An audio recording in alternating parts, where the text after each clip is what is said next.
नमस्कार दोस्तों, आपका स्वागत है अपने YouTube चैनल 3i3 नेत्रा में। दोस्तों, अगर आपको ये वीडियो अच्छी लगे तो प्लीज़ वीडियो लाइक करना, शेयर करना और चैनल सब्सक्राइब करना। Thank you. हर हर महादेव। दोस्तों, महाकाल की कृपा आप सभी भक्तों पर सर्वदा बनी रहे। दोस्तों, आज मैं आपको सुनाने जा रही हूँ आषाढ़ अमावस्या की व्रत कथा। तो चलिए कथा शुरू करते हैं। धार्मिक मान्यताओं के अनुसार अमावस्या तिथि को अत्यधिक महत्वपूर्ण माना गया है। साथ ही आषाढ़ अमावस्या को दान पुण्य व पितरों की आत्मा की शांति के लिए किए जाने वाले धार्मिक कार्य विशेष फलदायी माने जाते हैं। यह अमावस्या किसानों के लिए भी विशेष महत्व रखती है, क्योंकि इस दिन हल और खेती में उपयोग होने वाले उपकरणों की पूजा की जाती है। इसलिए इसे हलहारणी अमावस्या भी कहा जाता है। आषाढ़ अमावस्या व्रत कथा। एक समय की बात है, किसी नगर में एक ब्राह्मण अपनी पत्नी के साथ रहता था। वे दोनों ही भगवान विष्णु के बहुत बड़े भक्त थे।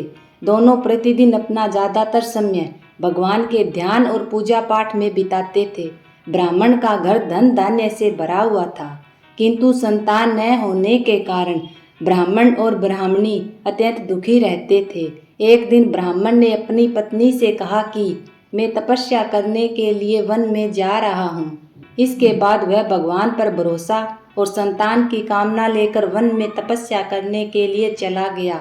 ब्राह्मण को कठोर तपस्या करते हुए कई वर्ष बीत गए, लेकिन उसे फल की प्राप्ति नहीं हुई।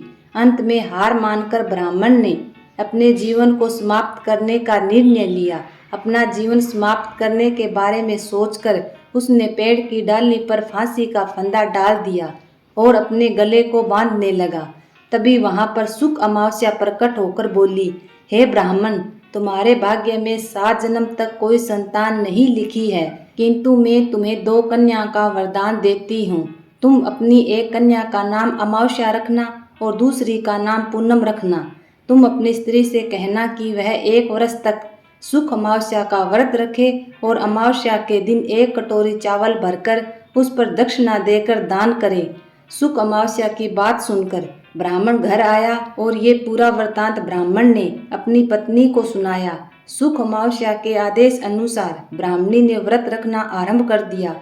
कुछ दिनों बाद ब्राह्मण के घर में 2 कन्याओं ने जन्म लिया, जिसमें एक का नाम अमावस्या रखा और दूसरी का नाम पूनम रखा। जब ब्राह्मण की दोनों बेटियां बड़ी हुई तो ब्राह्मण ने उनका विवाह कर दिया। बड़ी बहन अमावस्या धार्मिक प्रवृत्ति की थी। वह काफी समय भगवान की पूजा और कर्म धर्म में व्यतीत करती थी।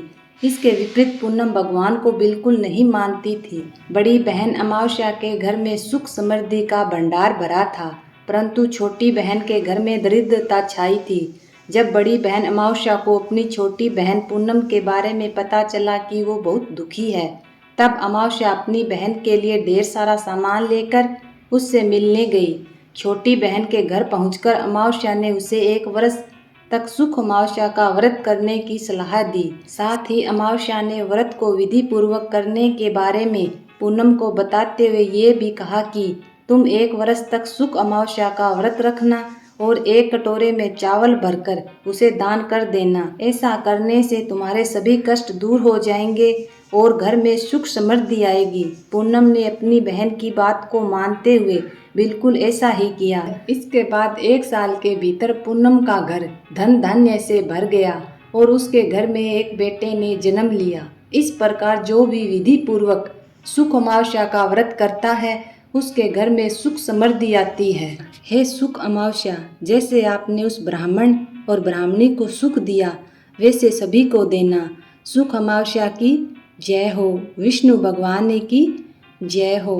और साथ में इस चौपाई को बोलें और भगवान नारायण को 3 बार याद करें। मंगल भवन अमंगल हारी, उमा सहित जही जपत पुरारी। ओम नमो नारायण, ओम नमो नारायण, ओम नमो नारायण। और वीडियो पूरा सुनने के लिए धन्यवाद।